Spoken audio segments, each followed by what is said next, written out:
Bismillahirrahmanirrahim. Assalamualaikum warahmatullahi wabarakatuh. Apa kabar kelas 6 sekalian, teman-teman? Semoga selalu sehat selalu dan juga selalu dalam lindungan Allah dan selalu senantiasa semangat dalam menuntut ilmu dan sabar dalam eh, prosesnya. Teman-teman sekalian, pada kesempatan kali ini ya kita akan membahas bab akidah di PAI. Setelah semester lalu kita telah membahas iman kepada hari akhir. Sekarang kita membahas rukun iman yang terakhir, rukun iman yang keenam, yaitu iman kepada qada dan qadar atau iman kepada takdir baik, takdir buruk. Ya, ini merupakan rukun iman yang keenam yang sebagaimana kita ketahui bahwa rukun iman ada iman kepada Allah, kepada malaikat, kepada kitab-kitab Allah, kepada Rasul-Rasulullah, kepada hari kiamat, dan kepada qada dan qadar. Ya. Baik, kita masuk yang pertama. Apa sih bedanya qada dan qadar? Ya. Qada dan qadar. Kita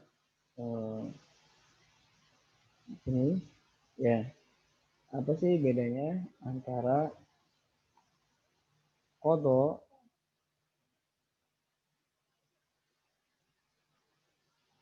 dan qadar? Ya, apa bedanya qada dan qadar? Oke. Ya, qada dan qadar. Para ulama banyak menjelaskan tentang qada dan qadar, namun ada satu pendapat dari Muhammad Al-Utsaimin rahimahullah menjelaskan bahwa qadar secara bahasa sama artinya dengan takdir. Ya. Jadi kalau qadar secara bahasa artinya sama dengan takdir secara bahasa. Kalau qada ya,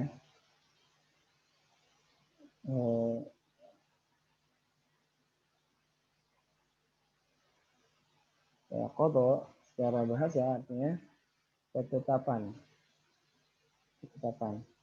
Jadi qada itu artinya ketetapan. Kalau qadar itu artinya takdir.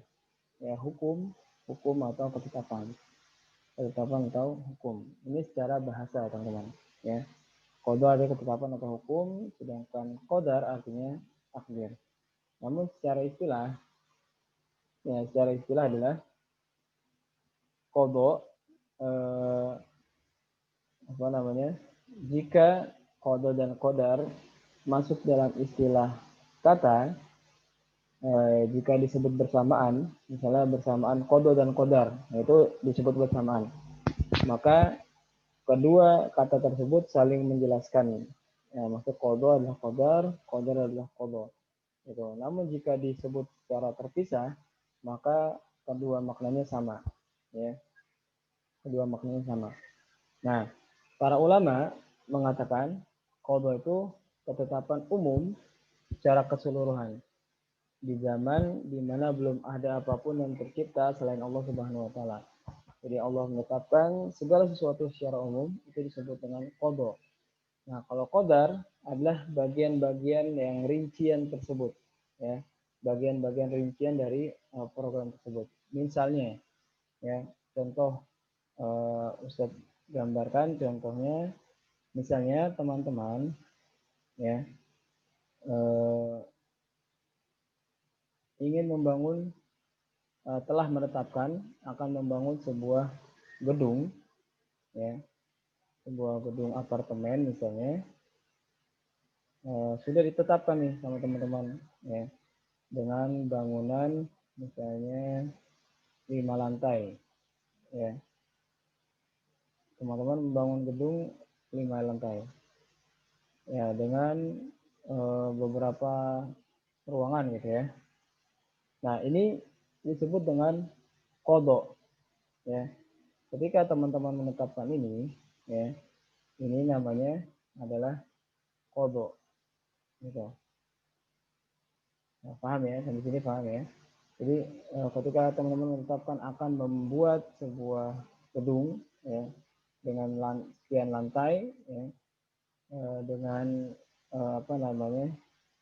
sekian ruangan gitu, ini disebut dengan qada. Namun proses pembangunan dari gedung tersebut, ya, proses dari pembangunan gedung tersebut itu disebut dengan qadar, ya. Jadi dirinci gitu. Misalnya satu lantai terus terbuat dari keramik apa dan segala macam dan lain-lain, itu namanya qadar, ya. Jadi itu bedanya qada dan qadar jika kita kaitkan dengan kehidupan kita sehari-hari. Nah, kemudian macam-macam takdir ya, teman-teman. Kita apa namanya?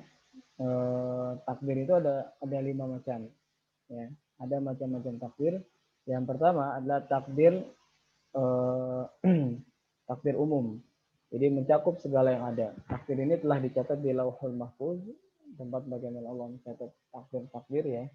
Dan Allah telah mencatat takdir segala sesuatu hingga hari kiamat. Dan ini berlaku untuk seluruh makhluk, baik dia beriman ataupun dia kafir. Ini takdir umum. Ya, misalnya ada orang kafir dia jadi kaya dan seterusnya dan lain-lain, ya. Nah, itu orang muslim dia kaya dan lain-lain, ya. Itu semuanya adalah takdir umum, ya. Dalam sebuah hadis disebutkan Allah telah menuliskan mencatat sebuah takdir setiap makhluk sebelum 50.000 tahun sebelum penciptaan langit dan bumi. Jadi sebelum Allah ciptakan langit dan bumi, bayangkan 50.000 tahun, ya. Sebelum bi khamsina alfasana, sebelum Allah ciptakan langit dan bumi. Yang kedua adalah takdir basyari. Takdir basyari ini adalah takdir yang Allah ambil. Allah mengambil perjanjian pada manusia yang mengakui bahwa Allah itu adalah Rabb-nya. Dalam surat Al-A'raf ayat 172, ya.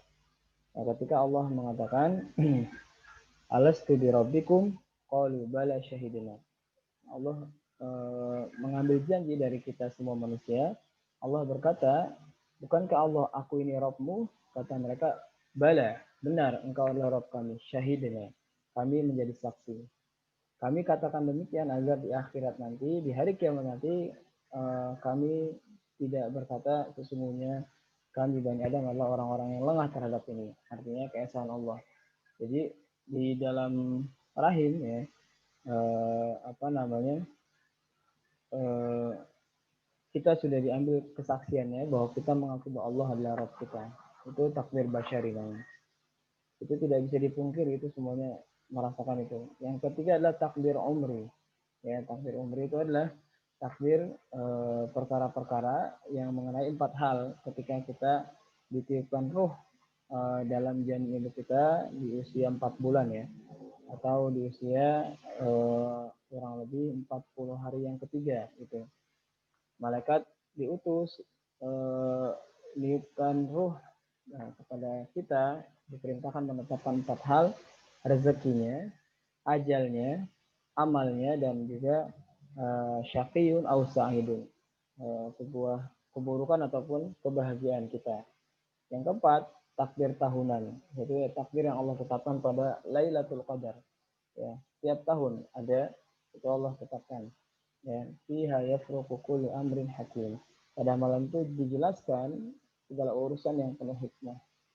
Ibnu Abbas mengatakan pada malam Lailatul Qadar tertulis pada umul kitab segala kebaikan, keburukan, rezeki, ajal yang terjadi pada tahun. Itu takdir tahunan. Yang terakhir adalah takdir harian. Takdir harian adalah karena setiap harinya Allah berada dalam kesibukan, ya. Setiap hari Allah mengatur langit bumi semua makhluknya. Allah maha besar, Allah maha agung. Ya, setiap hari Allah mengurus makhluknya dengan ada yang mulia, ada yang sengsara, ada yang tinggi, ada yang rendah, ada yang Allah berikan kecukupan, ada yang Allah berikan kefakiran dan seterusnya. Allah ada yang jadikan tertawa, menangis, ada yang celaka, ada yang bahagia dan seterusnya. Ada yang hidup, ada yang mati. Semua setiap hari itu ada takdir, ya. Kita misalnya pergi sekolah, tiba-tiba di tengah jalan itu ada ban kita bocor, itu juga takdir harian, ya. Takdir yang Allah tetapkan kepada kita semua setiap harinya gitu. Karena setiap harinya kita tidak bisa memperkirakan besok akan terjadi apa, kita tidak tahu. Itu yang disebut dengan takdir harian. Oke, jadi ada 5, ya. Ada takdir umum, takdir basyari, ya, takdir tahunan tadi, ya, takdir umum, takdir basyari, Yang ketiga adalah takdir umri yang ada 4 ya. Ingat takdir umri ada 4 tentang ajal kita, rezeki kita, amal kita dan juga kesengsaraan ataupun kebahagiaan kita. Yang keempat ada takdir tahunan, yang kelima ada takdir harian. Oke itu sekian teman-teman sekalian, semoga bermanfaat penjelasan tentang kode dan kodar. Insya Allah nanti pertemuan berikutnya kita akan membahas pembahasan masih dengan pembahasan yang sama. Selamat menyimak. Assalamualaikum warahmatullahi wabarakatuh.